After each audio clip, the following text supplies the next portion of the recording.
하나님의 말씀은 사무엘하 7장 8절로 17절까지 교독을 하시겠습니다. 그러므로 이제 내 종 다윗에게 이처럼 말하라. 만군의 여호와께서 이처럼 말씀하시기를 내가 너를 목장 곧 양을 따르는 데서 취하여 내 백성 이스라엘의 주권자를 삼고 내가 어디를 가든지 내가 너와 함께 있어 내 모든 대적을 내 앞에서 멸하였은즉 세상에서 존귀한 자의 이름같이 내 이름을 존귀케 만들어 주리라. 내가 또 내 백성 이스라엘을 위하여 한 곳을 정하여 저희를 심고 저희로 자기 곳에 거하여 다시 옮기지 않게 하며 악한 유로 전과 같이 저희를 해하지 못하게 하여 전에 내가 사사를 명하여 내 백성 이스라엘을 다스리던 때와 같지 않게 하고 너를 모든 대적에게서 벗어나 평안케 하리라. 여호와가 또 내게 이르노니 여호와가 너를 위하여 집을 이루고 네 수완이 차서 네 조상들과 함께 잘 때에 내가 네 몸에서 날 자식을 네 뒤에 세워 그 나라를 견고케 하리라. 저는 내 이름을 위하여 집을 건축할 것이요 나는 그 나라를 위하여 영원히 견고케 하리라. 나는 그 아비가 되고 그는 내 아들이 되리니 저가 만일 죄를 범하면 내가 사람 막대기와 인생 채찍으로 징계하려니와 내가 네 앞에서 패한 사울에게서 내 은총을 빼앗은 것 같이 그에게서는 빼앗지 아니하리라. 내 집과 네 나라가 내 앞에서 영원히 보존되고 내 위가 영원히 견고하리라 하셨다 하라. 나단이 이 모든 말씀과 이 모든 묵시대로 다윗에게 고하니라. 아멘. 오늘도 하나님 앞에 예배한 여러분의 심령을 하나님이 끝까지 사랑하시고 은혜와 평강 주시기를 예수 이름으로 축원합니다. 여러분은 하나님께서 살아계심을 믿는 사람들이죠. 또 하나님이 내 영혼을 사랑하신 줄을 아는 사람들이죠. 이 두 가지는 믿는 자들이 누구나 다 인정하고 또 확신하고 사모하는 사실입니다. 그분이 살아계시고 그분이 나를 사랑하신다는 사실은 울퉁불퉁한 길 같지 않고 평탄대로처럼 언제나 우리에게 동일하고도 확실한 사실입니다. 그런데 하나님이 나를 사랑하신다는 것을 우리가 평안할 때에, 일이 잘 될 때에, 또 안 되는 것을 되게 하실 때에 우리는 와, 정말 나를 사랑하시구나. 난 주님의 사랑받는 사람이야 라고 말하기 쉽습니다만은 일이 잘 안 될 때 험한 시간들을 보내면서 나를 괴롭히는 사람들이 끝없이 내 앞에 대적이 될 때, 그래서 하루하루가 버겁고 고통스러울 때는 그래도 하나님 나를 사랑하신다는 말이 쉽게 나오지 않지요. 이것은 우리가 하나님의 사랑하심에 대해서 부분적으로 이야기하기 때문이라 생각합니다. 둘 다 하나님을 사랑한 자들에게는 가능하고 또 있다 이 말입니다. 바울도 말씀하기를 우리가 알거니와 하나님을 사랑하는 자 곧 그 뜻대로 부르심을 입은 사람들 그들에게는 모든 일이 합력하여 선을 이루느니라. 곧 하나님이 자신을 사랑한 줄 알고 그래서 하나님을 사랑하는 사람들에게는 모든 일이 합력하여 선을 이룬다고 말씀했습니다. 그래서 우리가 괴로울 때나 기쁠 때나 또 슬플 때나 즐거울 때나 하나님이 나를 사랑하신다고 우리는 담대히 말할 수가 있는데, 오늘은 조금 우리가 평소에 이것도 하나님의 사랑하심인가, 이건 어떻게 내가 이해할 것인가 하는 문제를 말씀드리려고 합니다. 이 본문은 유명한 다윗 언약이라는 말씀입니다. 대개 하나님의 언약 그러면 아브라함과 하신 언약은 많이 들어봤는데 다윗 언약은 그리 많이 들어보지 못했죠. 하지만 이 두 언약은 구약 성경을 이루는 중요한 두 갈래 길입니다. 두 개의 큰 나무입니다. 그래서 여러분이 마태복음 1장 1절에도 아브라함과 다윗의 자손 예수 그리스도의 세계라, 이처럼 기록된 걸 보았을 겁니다. 예수 그리스도의 세계를 말할 때에 왜 아브라함과 다윗이 나올까? 이것은 두 언약 때문에 그렇습니다. 아브라함에게 하신 언약이 있고 또 다윗에게 한 언약이 있어서 이 언약을 따라오신 이가 예수 그리스도라, 이 말이죠. 잘 아시는 대로 아브라함에게 하신 언약은 아브라함이 있는 그 가나안 땅, 지금은 나 그대로 살지만은 마침내 이 땅을 내게 줄 것이다. 그리고 나는 너희 하나님이 되고 너희는 나의 백성이 될 것이다 하는 약속이에요. 그래서 그들은 하나님 말씀을 순종하고 하나님을 따랐을 때에 땅에서 잘되고 장수하는 복을 얻게 되었습니다. 지금도 이스라엘은 그걸 누리고 있습니다. 하지만 다윗 언약은 오늘 읽으신 내용대로 하나님께서 이제는 다윗의 왕위, 그 보좌를 견고케 할 것이다. 다시 말해서 흔들리지 않고 빼앗기지 않을 것이다. 사울처럼 하나님이 그에게서 은총을 거두지 않을 것이다. 하나님이 약속하셨고, 그래 다윗의 왕조가 튼튼할 것을, 영원할 것을 말씀했습니다.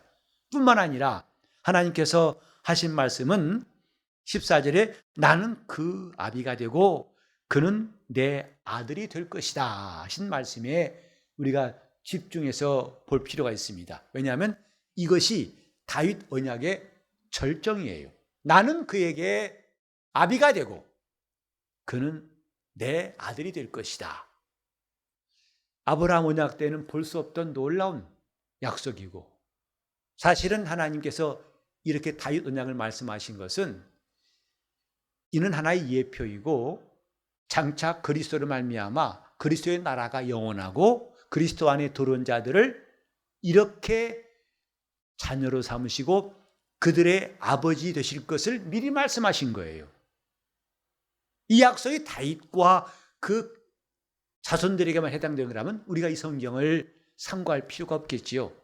그러나 눈에 보이는 다윗 왕조는 얼마 가지 않아 망해버렸어요. 하지만 하나님은 다윗이라는 사람을 통해서 그가 비록 이 땅의 이스라엘 왕 가운데 가장 훌륭한 왕이었지만 그 왕을 본을 삼아가지고 이보다 완전한 왕이 오실 것이다. 그분이 곧 그리스도다. 그리고 그의 나라와 그의 보좌가 또 그의 속한 사람들이 이제는 하나님의 자녀가 되고 하나님은 그들의 아버지 되실 것이라는 사실을 이 다윗 언약을 통해서 마침내 이루시는 겁니다. 그래서 다윗 언약이 중요하다 이 말이죠. 이제 하나님께서 다윗과 그 자손들을 사랑하신 같이 장차 그리스도 이 땅에 오셔서 이제는 그를 믿는 자들을 자녀로 삼으시고 하나님께서 그들을 예수의 나라에 이끌어 들어가게 하시고 그들의 영원한 아버지가 되시고 우리는 그분의 영원한 자녀가 될 것을, 이것을 기초로, 이걸 근거로 해서 이루어 가신다 이 말입니다. 하나님이 우리 아버지시다. 우리는 그분의 자녀라고 말할 때에 거기는 하나님이 우리를 사랑하신다는 것을 근본으로 하고 있어요. 그것은 변할 수 없는 기초입니다. 그래서 우리가 때때로 마음이 어둡고 고통을 당할 때, 방황할 때에 하나님의 사랑하심에 대해서 회의할 수 있지만은 사실은 그렇지 않습니다. 하나님은 그 사랑을 버리신 적이 없어요. 그렇다면은 우리는 이제 하나님의 사랑하시는 자에게 곧 다윗 자손에게 하나님께서 말씀하신 것, 만일 그들이 죄를 범한다면은 내가 사람 막대기와 인생 채찍으로 징계하리라 하신 말씀, 곧 하나님이 우리를 사랑하시는 것과 징계에 대해서 어떤 관계에 있는가를 이해하려는 것이 오늘 이 본문의 내용입니다. 여러분, 징계를 원하시는 분 아멘 하시오 그러면 아마 아무도 안 할 것 같아요. 징계를 환영하신 분 있습니까? 그러면 그것도 역시 여러분은 답을 피할 것입니다. 징계가 좋은 사람 있습니까? 아마 별로 안 좋을 겁니다. 왜? 학교 다닐 때 징계받는 것이 얼마나 상장 받았으면 받았지 징계받는 건 좋지 않죠. 그런데 우리가 잘 이해할 것은 그렇게 귀한 다윗 언약 가운데에 이 말씀이 들어가 있다는 사실이에요. 무슨 말씀? 만일 그들이 죄를 범하면 그냥 두겠다가 아니라 내버려둔단 말이 아니라 사람 막대기와 인생 채찍으로 그들을 내가 징계하겠다. 이 놀라운 다윗 언약 가운데 왜 이 말씀이 들어있을까? 우리는 하나님의 성품을 잘 이해할 수 있는 것이 부모와 자식 간의 관계입니다. 부모가 자식을 기를 때에 그가 원하는 대로 그저 그가 기분 좋은 대로 해주는 것이 제일 낫다고 하는 사람 여기 아무도 없을 거예요. 꼭 그렇지 않다. 내가 원하는 것 부모님이 다 사주면 기분 좋죠. 그러나 그렇게 길들이는 것은 결코 그 아이가 온전한 사람 되는 데는 좋은 일이 아니다. 여러분도 다 아실 겁니다. 때로는 안 돼. 때로는 그들에게 꾸지람할 수 있고 채찍질할 수 있습니다. 그건 다 뭐냐면 우리 사람은 본래부터 가만두고 자기 하고 싶은 대로 한다면 제대로 될 사람이 아무도 없습니다. 태어날 때부터 의인이 되어 태어난 사람은 없다 이 말이죠. 어린아이들이 천진난만해가지고 볼 때마다 얘가 무슨 죄를 짓겠어 라고 생각하지만 그 아이를 하고 싶은 대로 키워보세요. 나중에 그가 어떤 사람이 될 것인가. 시간 지나면서 그 속에서 욕심이 나오고 자기 주장이 나오고 이론이 나와가지고 때때로 부모의 뜻과 충돌하는 것, 이건 많이 경험했던 거 아니겠습니까? 그때마다 옳은 것이 무엇인지를 아는 부모가 아이를 훈계하는 것이 있습니다. 때로는 징계도 합니다. 그것이 매우 유익한 겁니다. 그래서 성경 말씀에 이런 게 있죠. 이제 대저 여호와께서 그 사랑하신 자를 징계하시기를 마치 아비가 그 기뻐하는 아들을 징계함 같이 하신다 했어요. 징계를 누구한테 한다고요? 그 기뻐하는 아들을 징계한다고 그랬어요. 아니 기뻐하는데 왜 징계하는가라고 의아해할지 모르겠지만 원래 우리는 하나님 앞에서 하나님 뜻대로 살도록 지음받았지만은 아담 이후에 죄를 지은 다음부터 이 속에는 선한 것이 없다는 것, 이것을 우리는 인정하게 됩니다. 율법은 이것을 알게 하는 법이에요. 천성이 선하다. 이 사람은 이 세상에서는 그런 말을 들을지 몰라도 하나님 앞에서는 그럴 사람이 없다. 이걸 선포한 게 율법입니다. 천성이 선하다. No. 인간은 누구나 예외가 없이 그냥 두면은 하나님 앞에서 빗나가게 돼 있어요. 하나님 뜻과 멀어지게 돼 있고 하나님 생각과 멀어지게 돼 있습니다. 그래서 하나님 말씀하시기를 내 생각은 너희 생각과 다르며 내 길은 너희 길과 달라서 마치 하늘이 땅에서 높음 같이 내 생각은 그렇게 높으니라고 말씀했습니다. 이런 사실을 별로 인정하고 싶지 않죠. 아니야, 난 그래도 남보단 나아. 나는 그래도 착한 것이 많이 있어 라고 하시겠지만 그것은 별 차이 없습니다. 학교에서 선생님이 물어봤답니다. 야, 7, 8이 얼마냐? 구구단 물어봤더니 한 학생은 47이요. 또 한 사람은 54요. 그랬다는 거예요. 선생님 뭐라고 했어요? 다 틀렸다. 54 틀렸잖아요. 47 틀렸죠. 그때 47이야 말한 애가 선생님 나는 너무 틀렸으니까 인정합니다. 그리고 54 말하는 아이 근접했는데요. 둘 차이밖에 안 나는데 그래도 나는 좀 똑같이 대우하시면 안 되죠. 라고 말하고 싶겠지만 틀린 건 매일 반이에요. 47이나 54나. 하나님 앞에서 의인은 없습니다. 우리 마음속에 선한 것이 없어요. 자, 우리는 이렇게 하나님이 우리를 사랑하시지만은 우리가 그 사랑하신 뜻대로 스스로 살기에는 턱도 없다는 것을 깨닫습니다. 그래서 하나님이 우리를 올바르게 인도하시려고 하시는 것이 징계예요. 징계는 필요하다 그랬어요. 그래서 히브리서 기자는 말하기를 하나님이 너희를 아들과 같이 대우하시나니 그랬어요. 아들과 같이 너희를 대우하시나니 어찌 아비가 징계하지 않는 아들이 있겠느냐라고 오히려 물음표로 이야기했어요. 의문형으로 이야기했어요. 있겠느냐? 없다 이 말이죠. 징계는 다 받는 것이오늘 너희에게 징계가 없다면 사생하여 참 아들이 아니다 이렇게 말했습니다. 오늘 이 말씀을 좀 더 깊게 이해하기 위해서 우리는 하나님이 로마서 1장에 알게 하신 것과 그 다음에 오늘 우리가 듣는 말씀을 좀 잘 비교해 봤으면 좋겠습니다.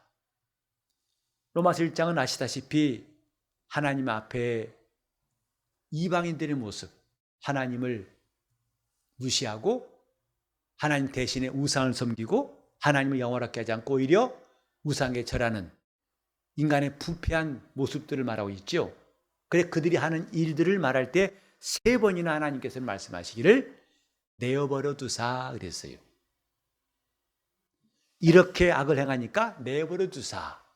하나님을 마음속에 두기 싫어하니까 내버려 두사. 정욕대로 살려고 하니까 내버려 두사. 마침내 그 상실한 마음대로 하게 내버려 두시니라. 이것은 교회 밖에 있는 사람들 말하는 거예요. 지금 교회 밖에 악한 자들이 셀 수 없는 악한 일을 한다 할지라도 하나님이 그들을 징계하시지 않습니다.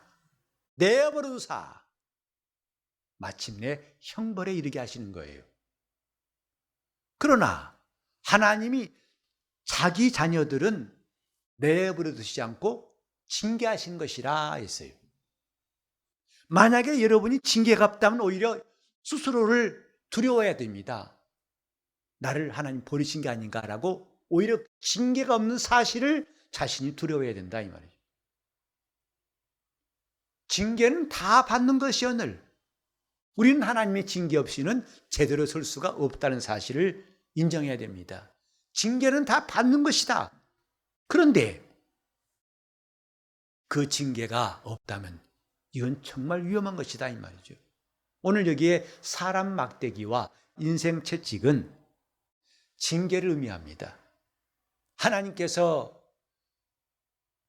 내 아들이라고 나는 그 아비가 될 것이라고 한 이 놀라운 관계에서 징계라는 것을 두신 것은 사람 막대기와 인생 채찍을 두신 것은 우리를 진정 사랑하심이에요. 우리를 진정 위하시는 것이기 때문입니다. 내가 주님 뜻대로 안 해도 아무 일 없는 거 그거 잘하는 거 아닙니다. 주님 뜻대로 순종하지 않아도 괜찮은 거 그거 안심할 일 아닙니다. 내가 방탕해도 불순종해도 하나님이 가만두시는 거 그거 나를 사랑하신 거라 착각하면 안 됩니다. 오히려 하나님의 징계가 따라서 나로 정신을 차리게 만드는 것 그것이 참 사랑인 줄 알아야 됩니다. 이게 주님의 사랑이에요. 하나님께서 이렇게 말씀하신 다음에 다윗 자손 가운데 첫 번째로 징계를 받은 사람이 솔로몬이에요. 솔로몬은 여러분 잘 아신 대로 정말 부러운 사람입니다. 그야말로 그는 금수저예요. 고생고생해서 왕이 되고 나라를 세운 다윗과는 달리 그는 그 가장 이스라엘이 강할 때 아버지 다윗으로부터 태어난 왕자.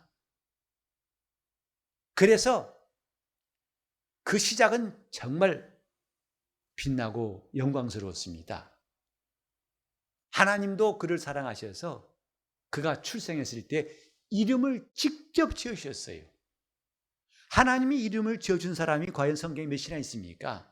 아브라함은 계명하신 거죠. 아브라함이 아니다. 아브라함이라 하라.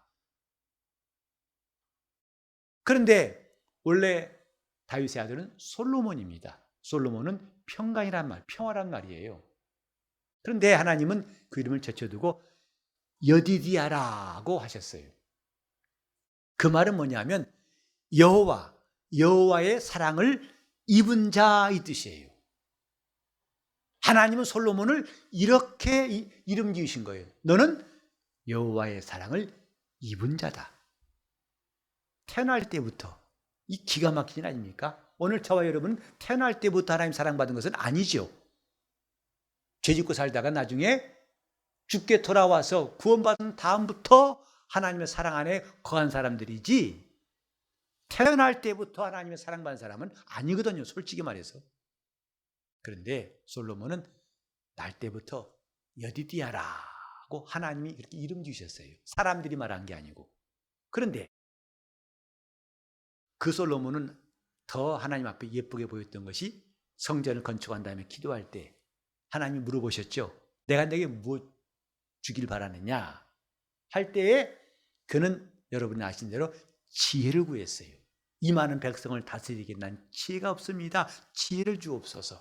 근데 그 솔로몬 말이 어쩜 그렇게 하나님의 마음을 깊으시게 했던지 마음에 흡족하셔가지고 그 지혜뿐만 아니라 그에게 부귀와 영광과 풍성한 모든 것들을 다 주셨어요. 그래서 솔로몬은 참 처음엔 잘 나갔습니다. 참 잘 나갔고 누구나 부러워했습니다. 그런데 그것이 오히려 솔로몬에게는 독이 되었을까요? 나라가 강성하고 얻는 것 많고 풍부하니까 타락했습니다. 그래서 이방 여자들을 데려다가 왕비 삼고 또 그들과 함께 데리고 온 그 모든 풍습들 그리고 이방 종교를 막지 않고 다 받아들여서 하나님을 화나시게 했다.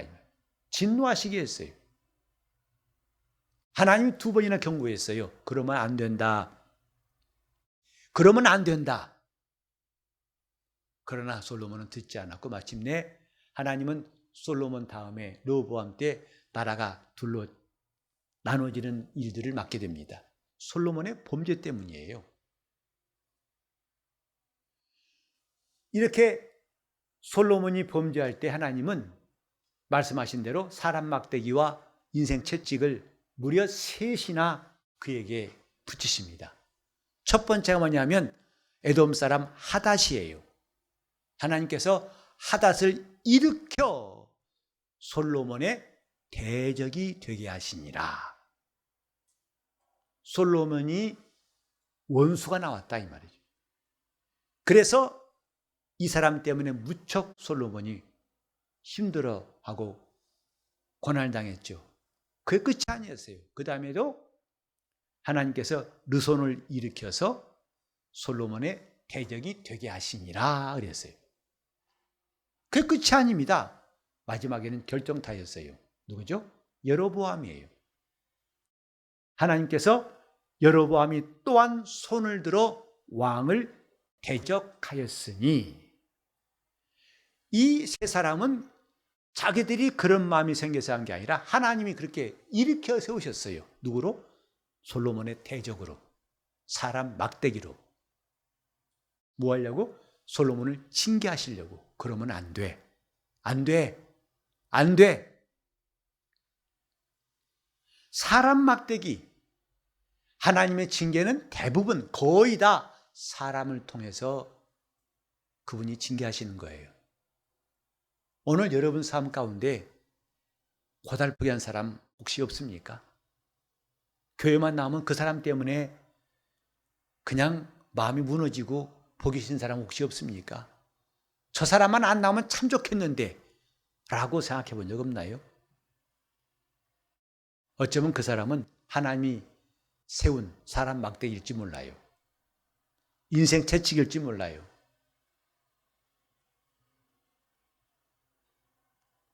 그것을 내가 인위적으로 제거하려고 하고 내가 인위적으로 피하는 것은 지혜로운 길이 못 됩니다. 왜? 그를 일으키신 분이 하나님이세요. 그로 나의 대적이 되게 하신 이가 하나님이세요. 하나님이 거두셔야만 없어지는 겁니다. 내가 그 막대기를 부러뜨리려고 한 것은 지극히 어리석은 일이에요. 그분이 막대기를 드신 이유가 있다는 것을 우리는 알기 때문에 우린 차라리 그 징계를 달게 받는 것이 오히려 지혜롭습니다. 내가 충만하고 싶은데, 내가 더 열심히 할 텐데 그걸 자꾸 그때마다 가로막고 있고, 그 사람을 통해서 내가 큰 물질의 손해가 나고 마음에 좌절이 오고 일이 잘 안 되게 만들어진 일들, 우리는 곰곰이 하나님이 나를 징계하시는 사람 막대기, 인생 채찍이 아닌지 돌아봐야 됩니다. 그 사람은 오히려 행복한 사람이라고 그랬죠. 왜일까요? 그보다 못한 것은 하나님이 내어버려 두신 사람이에요.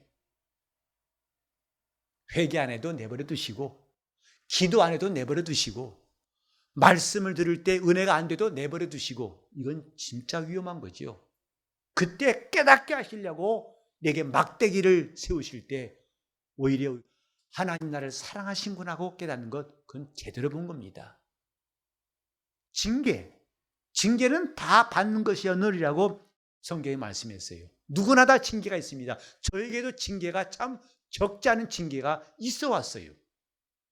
정말 제가 감당할 수 없을 만큼 큰 징계. 저는 그걸 통해서 하나님이 나를 사랑하심을 깨달았어요. 나를 가르치시고 나를 다듬으신 그분의 역사를 깨닫고서 하나님의 징계를 받을 때에, 그러므로 이런 일을 경험할 때에 슬퍼하지 말라 했어요. 그 징계를 잘 받으면 우리가 올바른 신앙이 되어서 주님과 함께 걸어갈 수 있기 때문이다, 이 말이죠. 한 가지만 더 말씀드릴까요? 사람 막대기, 그러니까 하나님이 그 사람을 징계하시려고 사용한 막대기에 대해서, 지금 우리는 막대기를 통해 나를 징계하신 것만 들었는데 반대편 입장이다 이 말이죠. 그 하나님이 사용하신 막대기를 봅시다. 놀라운 것은 하나님은 이스라엘을 징계하시려고 나라들을 쓰셨어요. 뭐죠? 애굽도 쓰시고 바벨론도 쓰시고 아수르 쓰시고 페르시아 쓰시고, 이스라엘이 말 안 들으니까 하나님이 징계하시려고, 사랑하는 백성 이스라엘을 징계하시려고 막대기와 채찍을 드셨는데 바로 그런 나라들입니다. 근데요, 그 나라들은 나중에 상 받았다는 말씀이 하나도 없어요. 귀 있었단 말이 하나도 없어요. 그들은 그것으로 끝났어요. 여러분 아시는 대로 사울 왕은 하나님 앞에서 범죄해가지고 하나님이 싫어하신 사람들이었죠. 나중에는 그 정도가 심해가지고 누구나 다 사울을 싫어했어요. 좀 틀렸다. 그리고 다윗은 옳다고 생각했어요. 그래서 누군가가 하나님이 막대기로 사용하셔가지고 사울을 치실 것이다 라고 생각했었는데, 다윗이 그 까닭 없이 억울함을 당하고 쫓겨다니고 고통당한 세월은 참 지루한 날들이었습니다. 너무나 힘든 날이었습니다. 하루 이틀도 아니고 한두 해도 아니고, 잘못도 없는데 끝없이 쫓겨다닙니다. 마침내 절호의 기회가 왔습니다. 2번이나 깜짝같이 사울을 처리할 수 있는 기회가 왔어요. 꼼짝 못하고 사울은 당할 수밖에 없는 기회. 옆에 있는 부하들은 말했어요. 하나님이 주신 기회입니다. 당신이 끝내시오. 그렇게 해도 아무도 다윗을 탓할 자가 그 당시에 없었습니다. 맞다고 잘했다고 할 것입니다. 그때 다윗은 그리하지 않았다고 성경에 말했어요. 그리하지 않았다. 왜 그랬을까요? 다윗은 자신이 사울을 치는 막대기 되기를 원치 않았다 이 말이에요. 그게 다윗이 지혜로운 거예요. 하나님이 자기를 막대기로 쓰시기를 원치 않았다 이 말이죠. 그건 하나님이 직접 하실 터이니까 내가 대신해가지고 하나님 앞에서 허물 죄악을 가질 필요가 뭐 있겠느냐. 우리는 내 영혼이 다른 사람들을 하나님이 징계하신 막대기로 쓰여지는 문제 한번 곰곰이 생각해 봅시다. 과연 그것이 바람직한 일인가? 저라면 피하겠어요. 그 막대기 되기를 피하겠어요. 분명히 이 사람이 일은 나빠요. 틀렸어요. 그걸 내가 하나님 그 사람을 징계하신 막대기가 되어 쓰임받는 것 저는 사양하겠습니다. 하나님 앞에서 그런 막대기로 쓰임받은 사람 치고 나중에 하나님이 귀히 쓴 사람을 저는 아직까지 성경에서 본 적이 없어요. 우리는 하나님 앞에서 인생 채찍과 사람 막대기를 그분이 사용하신 뜻을 잘 깨달아서 그분이 나를 온전케 하시고 나를 바로 세우시고 나로 주님의 제자가 되게 하시려고 인도하시는 모든 기회임을 깨달을 때 우리 영혼은 복이 있습니다. 그분이 나를 가르치시고 깨닫게 하시는 거, 이것이 때때로는 채찍으로 막대기로 나타날 수 있는데 그때 우리는 오늘 이 말씀을 꼭 기억했으면 좋겠습니다. 내게 이런 채찍을 허락하신 것이 때로는 고통스럽고 괴로울지라도 정말 진절머리 나서 제발 주여 이 날이 빨리 끝나게 해달라고 기도가 나올 수밖에 없을 만큼 힘들지라도 때가 되면 그분이 막대기를 치우실 겁니다. 채찍도 거두실 것입니다. 우리를 온전케 하실 때에 우리는 그때 영광이 있어요. 철없고 답답하고 어리석은 내 영혼을 주님이 이렇게 길들여 가시는 모든 기간이 장차 주 앞에 영광스러운 성도로 서게 될 것입니다.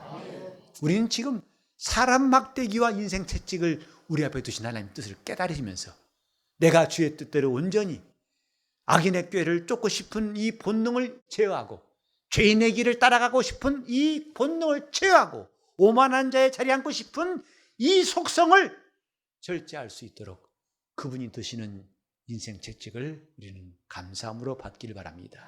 그분이 드시는 사람 막대기를 우리가 피하거나 오히려 그를 갖다가 꺾어버리려고 하는 일들은 중단해야 됩니다. 오히려 주의 뜻이 이루어지다 나의 속에는 선한 것이 없음을 깨달았습니다.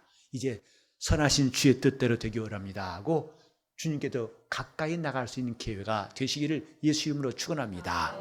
인생 채찍과 사람의 막대기가 우리 앞에 있는 것을 오히려 다행스럽게 보시고 하나님이 내버려 두시면 그 사람은 벌 받습니다.